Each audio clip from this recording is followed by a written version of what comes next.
What's up, guys? I'm Tim Geddes. I'm here with Greg Miller. 4. Oh, man. Get it? Because we're hitting the links golf, in Mario. golf game. Mario We're playing Golf Mario Golf Toadstool Tour Uh-huh. for the GameCube. We're doing this in our Nintendo's 125th anniversary. That's exciting. It's That's very a lot exciting. of history. It's Yeah. a lot of good games. It's hard to believe they make video games for 125 years. But here we are. Something like that. But, so this is the second game in the Mario Golf series. Is that correct? Franchise. You're sure about that fact? Was there a Game Boy Color one? I'm reading here. Because there was the N64 one. Yeah. Here, from Wikipedia. Mario Golf Toadstool Tour is the sequel to the 1999 Nintendo 64 title Mario Golf and is the 5th game in the Mario Golf series. Oh, okay. So they might be counting the old... 5th game! The NES, like the NES Open Golf Tournament or whatever it was called that Mario was like the referee for. Yeah. Go ahead. Try to That's figure cheating. it out a little That's cheating. I think there might have been a Game Boy Color one though, so this might be the third one. bit. Okay, whatever. You're just getting around and doing This all that is stuff. the second console game titled Mario Golf. I can say that for sure. You can say that with some belief in your facts Astuteness? being right. Yeah.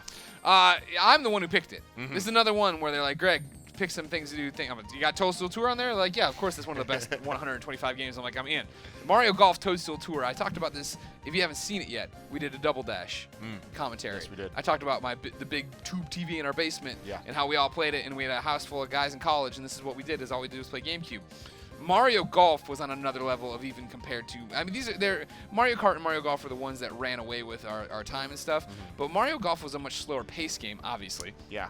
And Methodical. Some would and say. it was one you'd watch your friends play. You know what I mean? Like we'd sit there and see like what was happening, and then I'd come home and Booth and Travis were trying to figure out all these different things and trying to see who could get holes in one, and then eagles here, and all these different things. They knew what they were up against. Were you a big fan of the N64 version? No, never played it.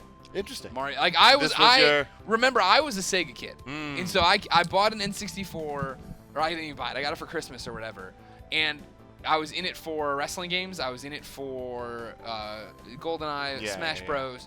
But I didn't really get crazy with any of the Mario stuff because I was late to I played Mario Party. I was late to the party, but I played Mario Ooh. Party. But there was stuff I just never got into because I was a late adopter of the N64 too.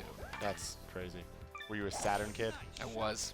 Really? I had a Saturn. Yeah. big That's time. I didn't know that. I thought that the Sega thing ended there. No. The story goes that when it was time to buy, I want to, when Saturn's out, 64 is out.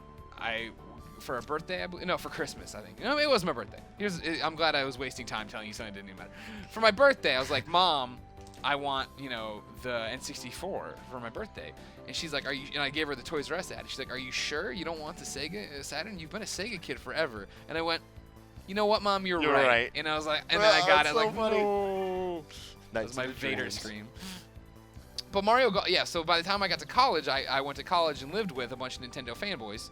And they turned me on to the GameCube and had all these amazing things. And, chief among them, of course, was Mario Golf. And that's when I fell in love with it. And, recently I put 90 hours into the DS game. Yeah. That is not an exaggeration. There's a you game guys clock. were obsessed with that. So here's what's funny. I am one of those Nintendo fanboys. Yeah. I love Nintendo. Huge fan of majority of their franchises. Way too hard. I was more of a Hot Shots golf guy. That is funny. Yeah, I mean, for all my PlayStation fanboy biases that people will, I'm sure, bringing up in the comments, I'm way rusty at this. This is a different kind of putting, clearly. I'm going to let it go way out and come back, because that's what I should have been. What the hell? Yeah, I all hell's remember breaking loose. with Hot Shots Golf, it was one of those demo games where I had the demo disc, and I played that demo so many times. Yeah. But that was it. I never actually really got into the game. And with these games, it never clicked with me. I remember I rented the N64 version from Blockbuster. Yeah. Twice to try to get it. Maybe I was just young and dumb, but it just didn't click for me. But this is great. Are you This watching is just this? Great. What am I doing wrong? Why don't I remember how to putt in Mario Golf Toadstool Tour? But I love that the Koopa's just making his little Koopa noise at you. Wow. There you go. I'll get it done. Yeah, Plus there you go. 4 on hole 1. Aw. Hey.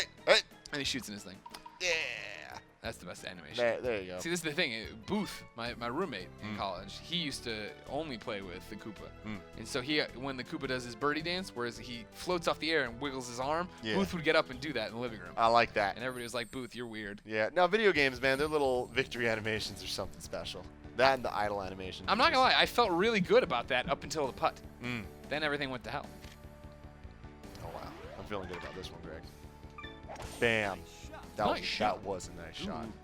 Yeah, Hot Shots Golf, I bought a PlayStation 1 after I traded in my N64, and then got you had quite the journey here. Yeah, I know, right?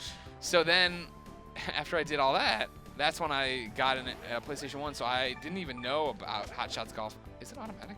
Whatever. Until PSP. PSP is the first time I ever played Hot Shots Golf, and I fell in love there, because it was just Mario Golf without Mario. Yeah. And I missed Mario. I missed the characterizations, but... It's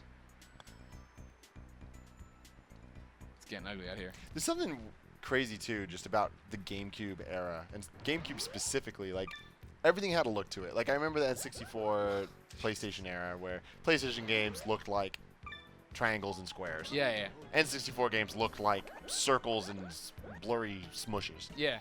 Saturn, I don't know. Saturn looked like Diamonds nobody and ever stuff. watched it, so nobody knows what it looks like. But GameCube has this like really bright, vibrant feel to it that like the PS2 didn't have, the Xbox didn't have. Sure. It was colorful. It was a colorful world. Yeah. And I feel like Nintendo never lost that, right? Like they had it with 64. I mean, that's always been their calling card, right? You're talking about platforms being one thing. I think just in general, like a brand, right? Like the way the Nintendo brand looks, it's always looked colorful and bright like this. I mean, because of that, like a lot of the games to this day still look amazing. Like this looks really good. I mean, there's so much little effects and stuff, like the sky. There's like all this wind and stuff, and it's really cool to see today. Some things don't change. Oh yeah. Of course, Mario Golf World Tour, better game. And I love Toadstool Tour. Don't get me wrong. I'm sitting here saying one's better than the other, but I'll let you know. Yeah. If you aren't playing World Tour, you need to get it together. Well, the thing here too is here we go. The thing here from Tim. It's the memories. Oh yeah, like, yeah. Memories make, especially these older games, just so much better because it's like no matter how much better the sequel might be, it'll never be as. It'll never be the same. Yeah, 100%. And that's what I think. Always my big knock against trying to golf again. I think what I love about golf, right, and the memories we had was sitting there talking about golf. Not so much playing against each other, which we did do, of course. But and that's why golf on DS still stands, and I'm like, this is amazing. Whereas Mario Kart, it was we played, we unlocked everything in one night, we did all this stuff together, and I don't have that anymore. Not living with my friends, right? Oh, a bunch of crazy people to go play games like that with. Because if it ain't Danganronpa, Colin ain't playing it. Gosh darn it. All right. I say we put this one out and just get out of here. Okay. I've ruined my Mario Golf legacy. Everyone knows I'm great at World Tour. Bet on it. Toadstool Tour, what started it all. I can't. You got this next one, I believe. I'm going to toss some grass in the air and see how it goes. Oh, God. Oh, man. Wow. There we go. Yeah. There you go. Literally the worst Mario Golf I've probably ever played since I first turned on. I guess that's the whole thing, though. It's like learning again, right? Yeah. It's like I've never played the game before. And that's always fun to go back to these old games and see how they differ from the new ones that I'm so good at this. And you go back and you're like, I used to be good at this too. Yeah. But guys, let us know what your memories are of Mario Golf, Toadstool Tour, or any of the Mario Golf games. And stay tuned to IGN for way more of these Nintendo anniversary Let's Plays. Yeah.